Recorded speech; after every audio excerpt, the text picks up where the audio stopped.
Hello, everyone, and welcome to the Ted Jones World Podcast, episode 190 here. I'm joking. I'm not going to wear these shades the whole time. It's funny how, like, when people become, like, full celebs, they're like, oh, yeah, I can wear shades inside. It's cool now. It's normal. Guys, if you notice the addition up there in the top right corner of the sign, background, behind my head, tedjonesworld@gmail.com. I send in your emails, tedjonesworld@gmail.com, or you shoot me a freaking DM on Instagram. Either way, I love you guys. Either way, we have the Ted Jones Comedy Show tonight, Monday, 7 p.m. at The Stand, NYC Comedy Club and Restaurant. You guys check the link in my Instagram bio or in this YouTube video. We'll put it right here for you guys. Apple Podcasts, Spotify. Either way, you get your tickets tonight. We have an amazing show, and I cannot wait. So I wanted to address something that I've been trying, actually, over the past week. So this gentleman by the name of Mark Sisson, I've met him one time. He came up with this company called Primal Health, basically like this whole nutrition phase, and it really centers around metabolic eating.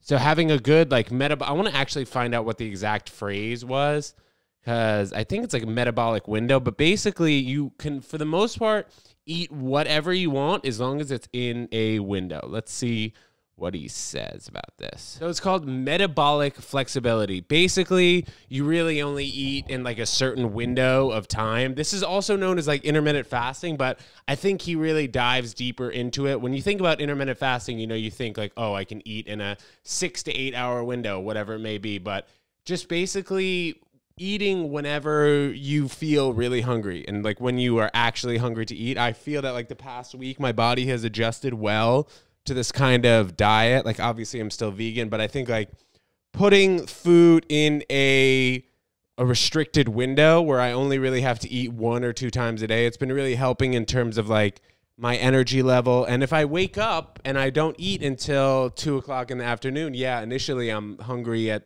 points between like 12 and 1:30, but if I just wait a little bit longer and compress that window, it allows me to kind of eat whatever I want, which is nice. You know, like, I think putting things in a metabolically flexible window will help you in terms of weight loss, gaining muscle, whatever that is. But I wanted to touch on that initially up top. So I got a text message actually today.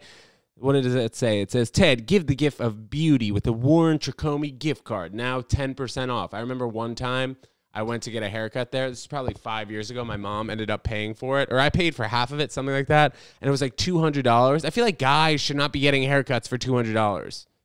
Maybe if you're going for some look, you're bleaching your hair blonde. But like me, I'm getting like 1 or 2 buzz cuts a year and then letting it grow out. I don't need to be spending $200. The local barbershop, guys, if you guys saw that vlog, I got a buzz cut vlog. It was like $35.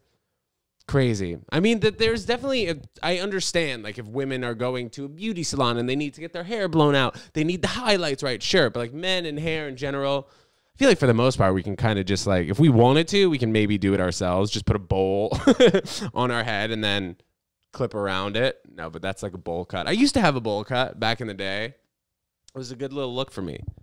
I miss that. Bowl cuts are also easy for kids to have. You know, you just like put a bowl on their friggin' head and then start chomping at it. So I was at the Stand last night. Today being Saturday, was at the Stand last night for a couple of hours. Saw a lot of great comics. And one of the emails today refers back to this topic, my favorite comedian and favorite venue. But, you know, no need to discuss that. So guys, as I've been going on this journey, podcasting, vlogs, and doing these comedy shows, I really have been having a lot of fun. And I would suggest that if you really are, you know, passionate about something, you know, you're gonna have to take a lot of long roads, I'd say. So don't be, in suggesting, I'd say don't be afraid of taking the long road. You know, I'm at a point right now in this podcast, on the vlog, comedy shows, where I think we're finally building a place where we're comfortable at, you know, and like all the comics that are on the shows, I have a tremendous amount of respect for. I was also at the Black Cat last night with a previous guest on this podcast. He's been on here twice, Danny Palmer. He throws a great show on Friday nights at the Black Cat, which is downtown. So if you guys want to see a comedy show for free, 9 p.m. on Friday night, I actually recommend that comedy show. But I was hanging out there last night, and there's no shortage of good comics in New York. You know, there are a ton of stand-up comics, and I think what makes a great stand-up comic in my opinion, is like reading the room. I love how I just did a beer. Freaking, did you guys hear that? I didn't even mean to. I did like a beer opening. Legalize it, yeah. All right, sorry, didn't mean to do that. But anyway, I think reading the room is a great talent. You know, just not blindly going up there with your material and be like, well, if it hits, it hits. If it doesn't, it doesn't. You know, I think that having a variety of jokes is always great. So that's something that I look forward to improving on.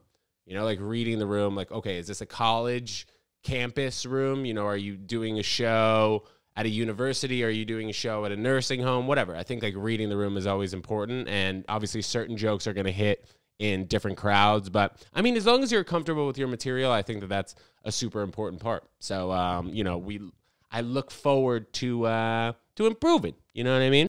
As I am here on the podcast, I am in the middle of posting my YouTube video to Facebook. Do you guys still use Facebook? What social media app do you guys use the most? I think for the most part, it's probably Instagram. Anywhere from like the ages of, 20 to 40 is like a big Instagram kind of phase. And then I use TikTok a good amount. If you guys don't follow me on TikTok, check it out, Ted Jones World 1. But Facebook, for the older generation, it's definitely hot. People are all over Facebook. If you're older, like that's the app you use. You know, you stay in contact with your old friends. And you know what's crazy? When Russia was like making bots and just having other people fight with each other. Like, for example, I mean, I've read this. They'll have, like, let's say you'll have a feed or something, and a lot of people are commenting on this public video, like, oh, Republicans should do this. Oh, no, Democrats should do this. They'll have a bot in the mix that'll just say something controversial, and then everybody will kind of argue based off that controversial bot. It's funny how, like, the younger generation hasn't really gotten involved like that in terms of Instagram. Like, yes, you'll see mean comments on Instagram, but, like, I don't know. I feel like you won't see, like, full arguments based off of one comment. I don't know. Correct me if I'm wrong. I rarely go to the gym on the weekends now, but since I skipped a couple days during the week, I'm going on Saturday, Sunday. I think that this past Thanksgiving was an interesting move because this was like the first Thanksgiving where I guess I was like fully vegan and I was able to eat anything because like last Thanksgiving we didn't have one because of COVID, and then the Thanksgiving before that I was still healing from my jaw surgery, so I wasn't able to eat everything. Vegan Thanksgiving, the move. I'd say you guys just need to start eating more plants in general. I walked by that sign in Union Square. If you guys have ever been to Union Square, they have like a countdown from 7 years saying that after 7 years, the damage that we will be doing to our climate is irreversible. And I feel like, I don't know, there's still not a lot of urgency towards that. We have like UN meetings about climate change and stuff, but like people, if you just think about it, like humans, do we really even talk about climate change? Maybe it's like not on the front of our mind just because in 7 years is when the damage is irreversible. But I think we got to start making moves now. You know, it's not just about recycling and not using straws. It's about doing the things that really contribute to the environment the most. Driving cars with gas. We need electric vehicles. It's about eating meat. You know, I'm saying the things that people don't really want to think about. I'm spewing them here in the studio. Ted Jones World here. By the way, guys, if this is your first episode listening, and welcome to episode 190, almost episode 200. Wow, we have been doing this podcast for over 2 years, and it's been amazing. Hopefully, we will have a guest coming in next episode. We're trying to figure out the schedule, but, you know, if not, it's just me and you here on the audio streams, and I absolutely love it when you guys write in to tedjonesworld@gmail.com. When you change things around, you change, right? Like, you're not going to change if things don't change. Like the great Tony Robbins has said, pursue your passion, or, you know, something like that. Have you guys ever been to a Tony Robbins event? I love Tony Robbins. Some people don't like him just because I don't know why you wouldn't like a Tony Robbins. The guy's great. He has great energy. You know, I have a lot of books of his at the apartment. Awaken the Giant Within, Unlimited Power, Unshakable. These are just books that tell you to focus on your passion, pursue it, move towards it, and be a beast. Jordan Peterson actually had a good quote. He was like, you should be a monster and then learn how to contain it. So don't go ahead being in life, being all tiptoe around people. No, you should be a monster first and then learn how to maintain it. learn how to act as a productive member in society while not being an absolute monster. And always be nice, always smile. Guys, always give eye contact with people. I can't tell you how many people I've met that are just so shitty at eye contact, and it really leaves a bad taste in my mouth. I don't know how you guys feel about that, but like if somebody gives you like a weak ass shake, somebody doesn't look you in the eyes, it's like, all right, dude, what? Like I'm not understanding this. Yes, I guess you're cooler than me because you're not looking at me in the eye. That's also something that's like weird. Like, oh, you want to show that you're cooler? Don't look at somebody in the eye. You guys ever have a person like that in your life? Like, there's no reason that they shouldn't look you in the eye when they say what up. Also, like, nobody doing better than you is going to do that. Or nobody who actually thinks they're doing better than you will do that to you. You know, if you're truly confident in who you are, you're not going to like look at you're not going to not look at somebody in the eye and give them like a shit shake like this. Give them a firm handshake. There are handshakes that are too firm though. I remember I was seeing this girl for a few months, not even that long, whatever. It was like insignificant, but I saw her fiance and he gave me the hardest shake. He was like, "Hey Ted, how's it going?" Freaking almost broke my hand. I was like, dude, chill. There's a difference between an aggressive shake and an aggressively hard shake. This was an aggressively hard shake. And also, like, once I got a really hard squeeze from this guy, I had to like squeeze it harder back. So be careful with those handshakes, guys. Be careful with them. Talked about this last episode. Hopefully there is no war between China and the U.S. But if China decides that they want to go into Taiwan and take over their democratic government, bring them back into the communist society, Joe Biden has said that the U.S. will come to their defense, will come to the defense of Taiwan. Seems a little bit scary. I mean, we've been on the edge of having a world war, I guess, since World War II. If you guys remember, like, we almost went to war with Iraq, like we did go to a full war with Iraq, but I mean, they didn't really fight back. Did they not fight back? I mean, there weren't any terrorist attacks in the United States, and I would think that around the time of like 9/11, there was always a thought of like, oh shit, is this like the end of the world? People weren't maybe taking subways. Like, is there going to be a bomb on the subway? But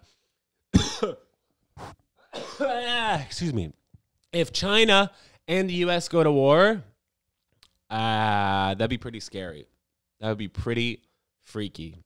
No, I don't know what they would do with the internet. They'd like jam up the internet so we couldn't check out what's actually going on. Because like, there's a lot of differences between China and the United States. Like, I am allowed to be on this podcast and kind of just talk shit about whatever I want, right? I mean, I obviously don't talk shit here really about anything, but like, you can't be in China and talk shit. You know, you can't be in China and really have Bitcoin. You know, like El Salvador, by the way, just bought they bought 100 more Bitcoin. That's what the president announced. And it's crazy to see that this is like the first nation that's really taking over Bitcoin. El Salvador, you guys check back in here in 10 years or whatever, 5 years. I think El Salvador is going to be an extremely wealthy company. And I saw this, a guy was kind of explaining this, how Bitcoin is hedging inflation. So, you know, the real estate that you're going to be buying in 5 years, let's say it's $1 million today, it will be worth, let's say in 5 years, it'll be worth $1.5 million, okay? So if you keep cash and your cash keeps going down each year due to inflation, it's going to be more expensive for you to buy that house in 5 years. You know, it's going to be more expensive to upkeep. But if you buy, or if you hold Bitcoin rather than holding that asset, the Bitcoin amount is going to be less and less each year. You know, let's say that it cost, I don't know, around 20 Bitcoins, because Bitcoin is around $60,000 right now. Like, in the future, that house is only going to cost, instead of 20 Bitcoins, it might cost, I don't know, 12 Bitcoin, 10 Bitcoin, something like that. So this was really an interesting thought that I heard from a crypto analyst. And I think that, you know, you're missing out if you're not investing in crypto. Even if you can't buy a whole Bitcoin, you know, I don't expect you to, obviously, because Bitcoin is at $55,000, $60,000. But you can buy pieces of Bitcoin. You can buy pieces of crypto. And if you guys didn't know this, download Coinbase on your phone. Kind of mess around with it a little bit if you guys have some money to put in Bitcoin, Ethereum, Solana, freaking Shiba Inu, Cardano, you know, some coin like this. I think that I think that it's time. I think that cryptocurrency has made a big enough impact on the United States. Maybe not as big as we'll see it in the future, but like David Ortiz doing a commercial for cryptocurrency, Odell Beckham Jr. taking his full salary in Bitcoin. We're going to start to see more athletes take money in Bitcoin. And then, I don't know, maybe you'll see people in show business take Bitcoin instead of taking money for their salary. Maybe we'll see Leonardo DiCaprio start to take Bitcoin. I think that would be a big move. Leo being on the forefront of climate change and climate activism. But I don't know. I'd also be interested to see if Greta Thunberg's like, we need to use Bitcoin. Forget these governments. They're not listening to us. Wouldn't she be right? They're not really listening to us. I think cryptocurrency is the wave. And oh my gosh, also a guy bought land in the metaverse for $2.4 million. So like these NFTs, virtual land, just virtual life, we're going to have like a second life. Like we have this life here. Hello. Yes. This simulation, whatever. And then we're going to have a real simulation on the computer. And also, who's not to say that this life that we're living in is not a simulation? How long have we been around and had the internet and been interfaced with this web 2.0? Like 20 years ago, we were playing Sims on the computer. Who knows? We could be controlled by some other form of life right now. Everything that I'm saying right now is simulated. Whoever's controlling me up top in the universe is deciding, all right, this is what Ted Jones is going to say right now on the podcast, so let's have him say it. F word, S word, or stuff that like it's already written down in the simulation. So everything that goes on has already happened. This is a crazy thought, but now as we've had the government announced that they're going to have a UFO task force, that means that aliens are well. They're alive and well. They're visiting our universe. Have they touched down on the ground? I don't know, maybe not. But these flying saucers, they're real. The government's finally admitting they're real. Obama was saying that he didn't want to release the documents. And also these QAnon people need to chill. They're like, JFK Jr. is coming back and he's going to be our president. Like, trust me, there are smart guys who believe in the QAnon theory. I know a lot of people who went to great colleges that I don't deem smart. I also know a lot of people who didn't go to college who I do deem smart. College becoming less and less of a thing that people need to do as we move into society. YouTube University is one of the better teachers. You guys go follow BitBoy on YouTube. He'll tell you a ton about cryptocurrency, but I think that it is worth it to learn a little bit about cryptocurrency. Even if you are set on being in the S&P 500 or you don't really want to invest, you think that it could be a fad. Who knows? It could be a fad. I could be wrong, but I don't know. I just think like as time has gone on, crypto has become more reliable, right? Like people are paying with Bitcoin in other countries, and you could pay with Bitcoin. Like remember the Bitcoin pizza? Some guy bought a pizza 10 years ago for 10,000 Bitcoin, which is worth like $400 million now. He bought like a pizza pie in Florida. But a lot of things changing, guys. And yeah, I think a lot of things are going to be virtual. We're going to see like people having a second life. I don't know really what that's going to look like. But one thing that I have thought about, being like, for example, promoting the comedy show on social media apps, right? We got Twitter, TikTok, Facebook, Instagram. I'm using this website called like Meetup. So I'm using at least 5 different forms of promotion for the Ted Jones Comedy Show. And I think like having to post the same thing on 5 different accounts, I just think that there's going to be one joined social media account where you can be like, oh, this is where Ted Jones has everything. YouTube also, obviously, as I'm posting this on YouTube here. But, like, I think that there's going to be at least 8 forms of social media that are just all meshed into one. Could Facebook be the leader of this? Maybe with, like, their metaverse, they're changing their name.